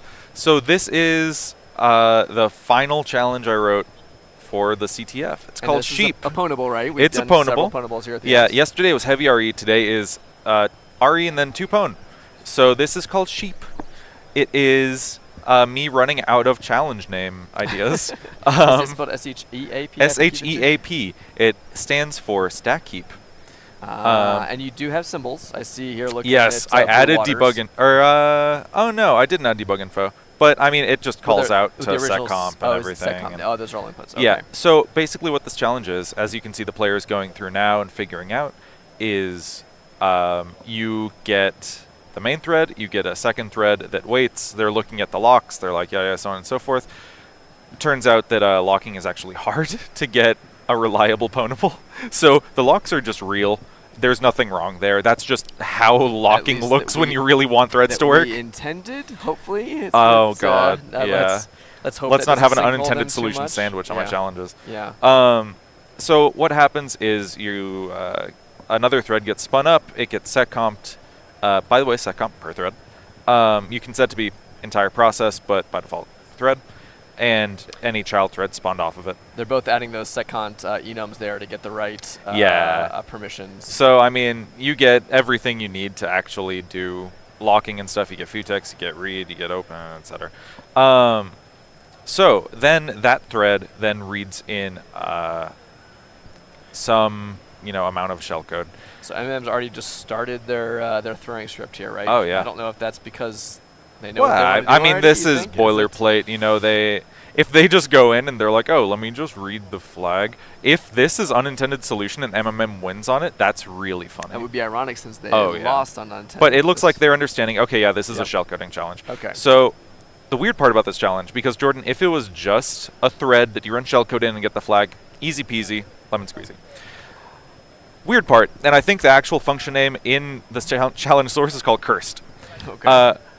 There's let's see if they're looking at it right now. Just saw the win routine over there on BlueWater. Yeah, there is a win routine. Oh, yeah, I do have symbols in it. So it's called cursed, and the reason why it's cursed is because it starts a thread. Lo and behold, you can set the stack address for a thread. Yep. So I set it to a heap allocated buffer. Okay. What you can do.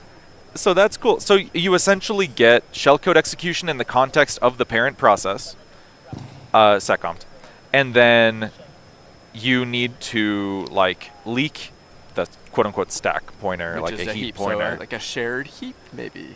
A stack heap rather. Yeah. It was gonna be heap stack, but then them. heaps is just a weird. Yeah. I'm not quite sure. So yeah, this is kind of thinking outside the box with shellcoding and being able to work in a weird environment. Yeah. This definitely isn't something that should ever be done. This is a very artificial challenge in that regard. This is a weird, you need to understand what's going on and how it's set up. Okay, thank you, Riacho. So just a quick note again, we have BlueWater, who's been undefeated the entire round. Yeah. However, this is still sudden death. So this final round, we only even have time today to get it's a single match, this match in. So win or lose, this is the winner of the event. And these two teams are also 1 and 2 in the overall scoreboard as well, they ironically. are. So we've got the 2 final teams here that are here. Riatra from BlueWater, who is a fantastic reverse engineer, fantastic exploiter, and of course Jinmo from MMM is legendary, has won this exact event before at LiveCTF previous years. So yeah, not surprised that they're going to be doing very good. In fact, actually, I just see Jinmo's already Jinmo's already payload. throwing? Already. Oh my God! Wait, yeah, what? Assembly. He already has an offset. He knows the fixed So the allocation for the stack max size is 4,000. So he's kind of writing to the beginning of the stack because he knows that that's where the return address is going to be. He's subbing RBP by a constant that I don't know where it got from. Oh, it's possible that it's already pre-populated because when I start running their shellcode, I don't clear registers. Okay. Because in RBP, you have a stack leak. I didn't notice them in a debugger to like pull that out to get the exact context, but maybe there's a point back over there, so they may have actually set a breakpoint, gone in there, and then leveraged some of that information. Okay, so yeah, here it looks like gear point RBP 1. So he's just trying to return to 1 and get a sec fault here. So he knows that if he jumps and tries to deref 1, then he has rip control, then he basically wins.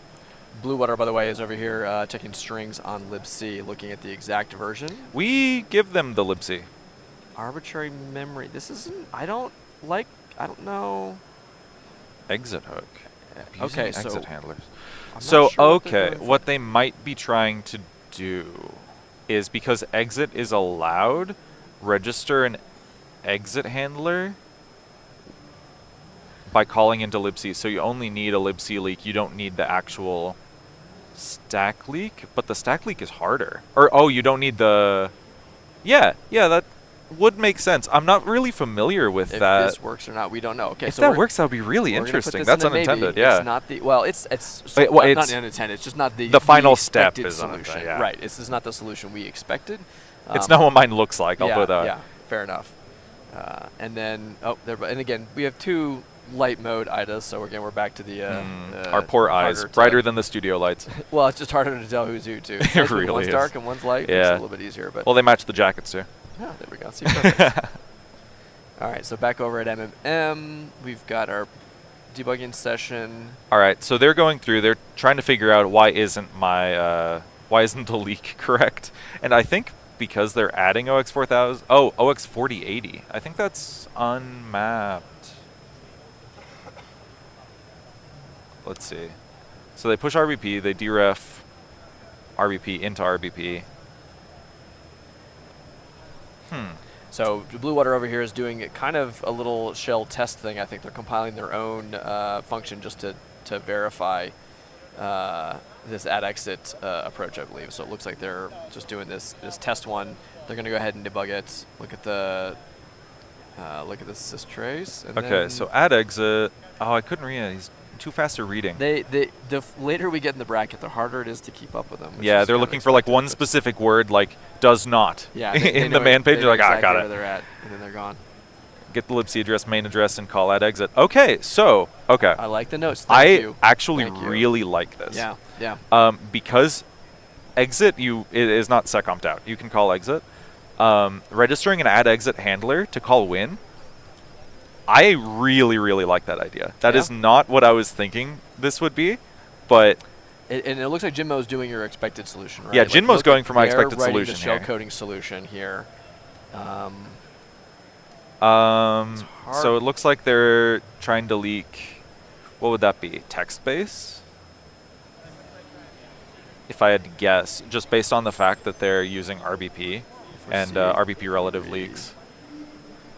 This makes it really hard to tell who's sort of. So usually we have a sense of like who's a little bit ahead or behind, Yeah. and I think we're gonna have no idea. Like one of the two of them may just finish this, and we're gonna be. Oh, I completely- mean, they really right. started down the same path. They started looking at the same things. Yep. They started kind of commenting the same ways, but So, now what do they you- have okay, completely what are they doing? diverged. Dumping, calculating Oh, they bring the main stack arena. offset. Okay, so he's getting. Man, calculate offset's slower, making me feel bad at math. And then ironically, we were over in Pwnebag in BlueWater, and they've got the GS base they're pulling out, looking at the memory maps, and are they looking for that buffer? So yeah, stepping through, looking for it. Well, they're looking for a relative address to leak. Is that? Oh. Okay, they're checking the mappings. Just Today I learned you can pass an argument to VMMap. I just parse that thing every time. yeah, no, that's a time saver. Honestly. That's actually, That's pretty actually good. so nice. Wait, how have I never tried that? Well, What? or is it a PwnBG? I used Pwnebag. Okay. I think yeah. maybe it's because I used to use PETA and it didn't have that before. Could Like, do it. Could do it. All right, flipping back over to MMM just to bring them up. All right, looks like has SegFault on a bad deref.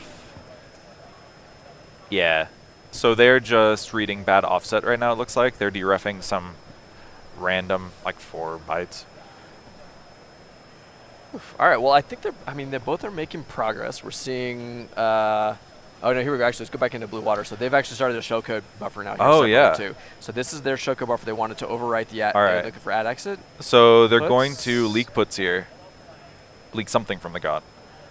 And then they're looking And actually get a for- pointer into libc. Yep. So read. All right. So they're Oh, going they're to just going to read into yeah, a they're buffer gonna and then use that as a stager, basically. I think they're getting a libc leak right now. So Okay. yeah, they're dereffing the address of read. They're going to calculate where in base. libc read is, calculate So here's libc. the offset. For read. You get base. Then they want to call add Oh, exit. man. That slash instead of the backslash. Read was a poor choice. There's too many things with the word Oh read in it. god. There we go. Oh yeah. First one. You know, it'd be really funny is if I stubbed out add exit in libc. Just because, you know. There we go. Oh. No space. Oh, Yes, CXA add that. exit. That's right. Oh my god. The number of times I've seen that. Okay, so add racks and that offset. Okay. This is I mean, certainly their so approach fine. is They're registering coming. an add exit handler to win.